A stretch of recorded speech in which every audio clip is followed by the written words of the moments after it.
যদি ইসলামের আন্দোলনকে কেউ যদি মুছে ফেলার চেষ্টা করে, এটা কখনোই সম্ভব নয়। কেন এর পৃষ্ঠপোষককে? এর পৃষ্ঠপোষক আল্লাহ।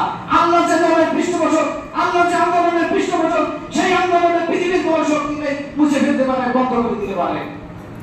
সম্মানিত মুসলমান, আল্লাহ তাআলা বলছেন, আপনি স্বীকার করলেন আল্লাহ আমার রব, অথচ সেই আল্লাহ পবিত্র কোরআনের ভিতরে অসংখ্য জায়গায় যে সমস্ত দিক নির্দেশনা দিয়েছে, যে সমস্ত ফরজ কাজ আপনার উপর চাপিয়ে দিয়েছে, সেইগুলো আপনি একবার বুঝে দেখলেন না, আপনি একবার খেয়াল করে দেখলেন না, আপনি কোরআন পড়ে দেখলেন না। কোন মিশন নিয়ে 23 বছর ধরে কোরআন অবতীর্ণ হয়েছে? কোন মিশন নিয়ে আমার নবী ওদের ময়দানে তার ভেঙেছে, রক্তাক্ত হয়েছে কায়মের ময়দানে? একবার আপনি বিশ্লেষণ করবেন না, চিন্তা করে দেখলেন না। আমাদের সময় কম। সম্মানিত প্রিয় ভাইরা আমার, হযরত খুবাইব রাদিয়াল্লাহু আনহু রাসূলের একজন সাহাবী ছিলেন।